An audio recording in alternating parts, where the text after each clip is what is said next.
এই জাদুবিদ্যা সত্য।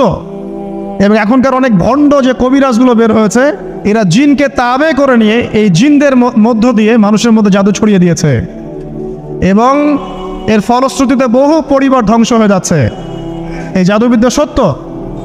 আরও একটা জিনিস সত্য, নবী সাল্লাল্লাহু আলাইহি ওয়াসাল্লাম বলেছেন ইন্না আইনাল হক, চোখের নজর সত্য। নবী করিম সাল্লাল্লাহু আলাইহি ওয়াসাল্লাম বলেছেন চোখের বদনজর সত্য। এই যে আমরা বলি ফেসবুকে এত বেশি ছবি দিয়েন না ভাই, ছবি তুলেন না, ছবি তুলেন না, বারবার যে বলি নিষেধ করি, কারণ কি জানেন? একটাই কারণ, বিকজ চোখ লাগাটা সত্য।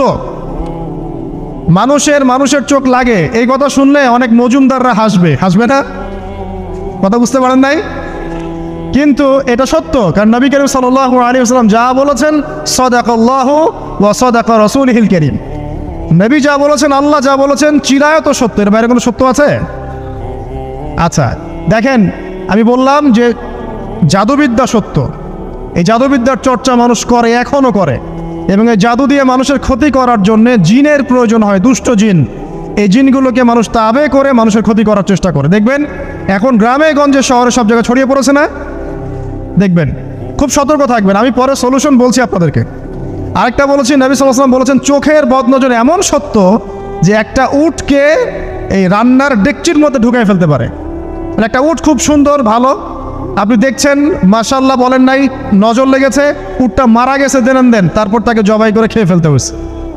একজন সাহাবী গোসল করছিলেন, গোসল, এটা হাদিস সহিহ, এই যে আলেম ওলামা যারা আছেন তারা জানেন যে এই হাদিস সহিহ। একজন সাহাবী গোসল করছেন, তার গায়ের চামড়াটা খুব সুন্দর ছিল, একদম স্কিনটা অনেক সুন্দর থাকে না এমন কিছু মানুষ?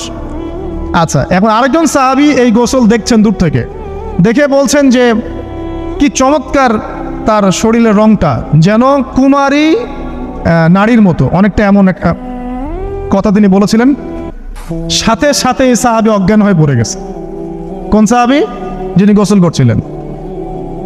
এটার আপনি কোনো ব্যাখ্যা দিতে পারবেন না তো, এখানে কোনো সায়েন্স দিয়ে বা মেডিকেল সায়েন্স দিয়ে আপনি কোনো ব্যাখ্যা করতে পারবেন না। একটা ব্যাখ্যা দিতে পারেন, কিন্তু কেন সেটা হলো সেটা আপনি অ্যান্সার খুঁজে পাবেন না। তো নবী সাল্লাল্লাহু আলাইহি ওয়াসাল্লামের কাছে নিয়ে যাওয়া হলো তাকে।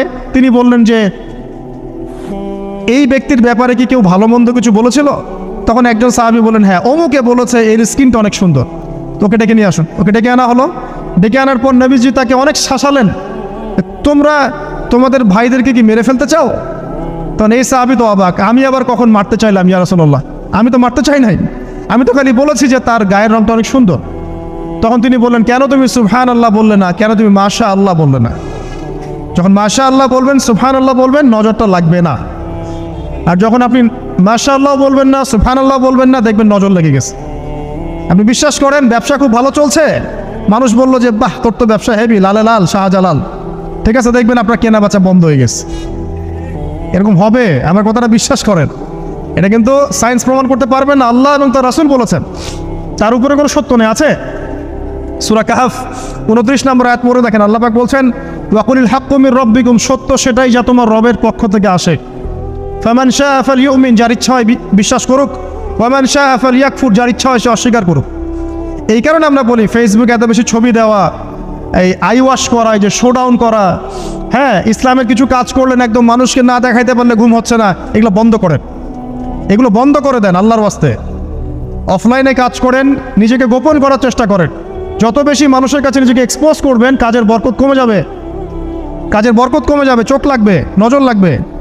এবং চোখ লাগা বদ নজরে বহু আলেম আস্তে আস্তে মাঠ থেকে মাইনাস হয়ে গেছে না? যায় নাই? এখন কি আলেমদের সংখ্যা বেশি না কম? যত দিন যাবে আলেমের সংখ্যা আরও কমে যাবে। নবীজি বলেছেন আলেমদের সংখ্যা কমতে থাকবে, মানুষ জাহেলদেরকে আলেম বানিয়ে নেবে। তো প্রিয় ভাইরা, জাদুবিদ্যা সত্য, চোখের বদনজর সত্য, রাতের এই অনিষ্টগুলো সত্য, রাতের বেলা অনেক ক্ষতি আছে।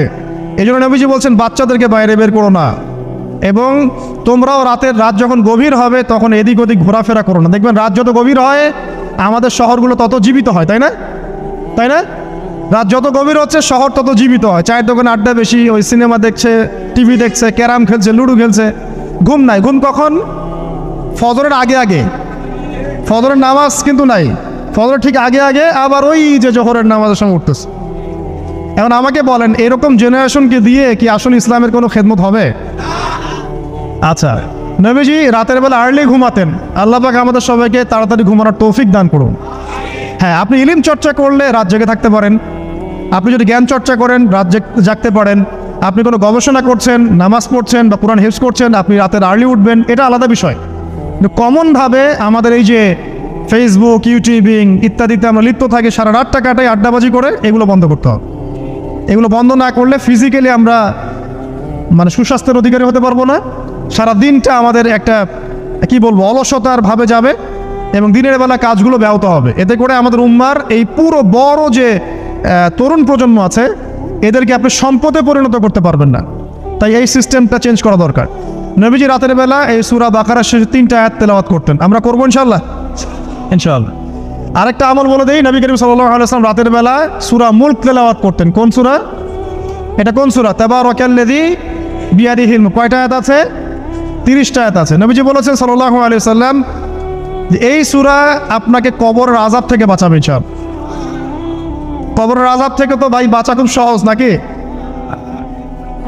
আমাদের মধ্যে এমন কেউ নাই, শোনেন, আমাদের মধ্যে এমন কেউ নাই আলেম জালেম মুফতি মুহাদ্দিস রাজনৈতিক নেতা পলিটিশিয়ান বিরোধী দল জাতি তারপরে যে সরকার দল যে আছে না কেন কবরের শাস্তি ফেস করবেন এমন একটা মানুষ নাই, কেউ নাই পৃথিবীতে। এই যে আপনি দেখছেন ওই যে কি ইসরায়েলের প্রধানমন্ত্রী, ওই রাশিয়ার প্রধানমন্ত্রী, ওই চায়নার সভ্যতা, পশ্চিমা সভ্যতা, এমন কেউ নাই পৃথিবীতে এখন যাকে কবরের শাস্তি ভোগ করতে হবে না। আছে? সবচেয়ে লঘু শাস্তি মানে লঘু চাপ, এটা বলতে গেলে আসলে আমি ভাষা হারায় ফেলি, তারপরে বলছি আল্লাহ পাক আমাদের সবাইকে হেফাজত করুন, আমিন। একজন সাহাবীর নাম সাদ বিন মুয়াজ। কি নাম? নবী করিম সাল্লাল্লাহু আলাইহি ওয়াসাল্লামের সাথে একদম ডান হাত হয়ে যুদ্ধ করেছেন দীর্ঘদিন। বদর তিনি বীর সেনা, উহুদের বীর সেনা, ঠিক আছে, খন্দকের যুদ্ধেও বীর বিক্রমে যুদ্ধ করেছেন। তিনি আনসার সাহাবী, একদম মদিনার নেতা সাহাবী।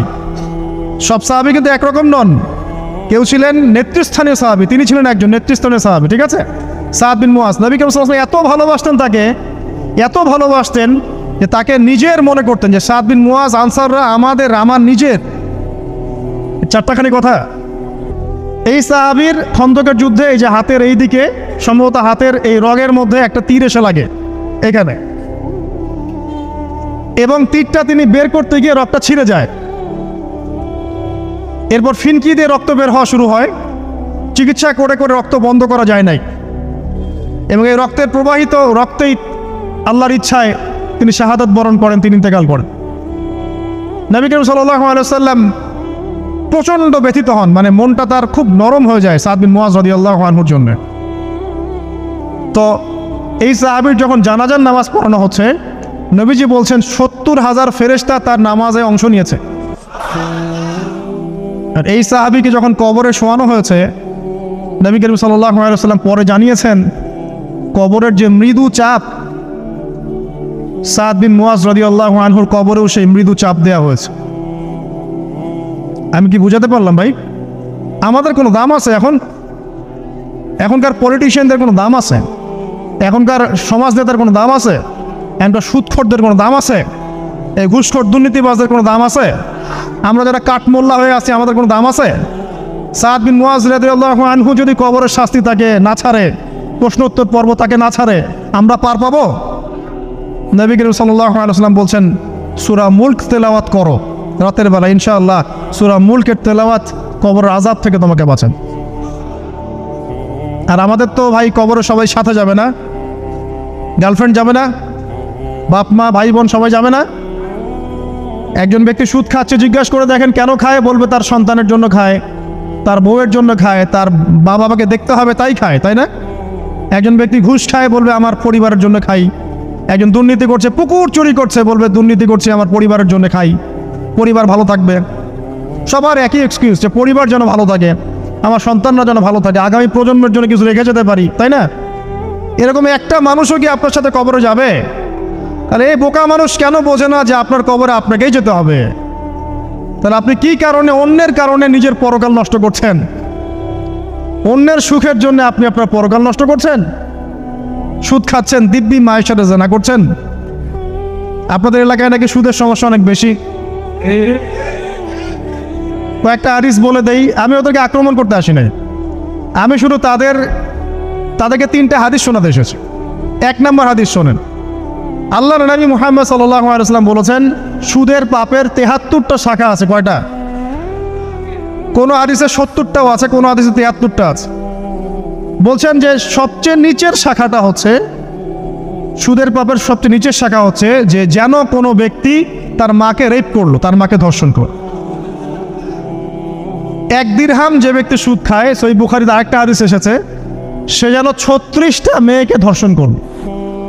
আর আমি একটা কথা বানায় বলছি না, যদি বিশ্বাস না হয় কওমি মাদ্রাসা আছে, আলেম ওলামা আছে, গিয়ে বুখারী খুলতে বলেন, পড়তে বলেন, খালি একবার পড়তে বলেন, দেখেন যদি না থাকে তাহলে আমাকে এর সাথে থাপ্পড় দিয়ে যায়।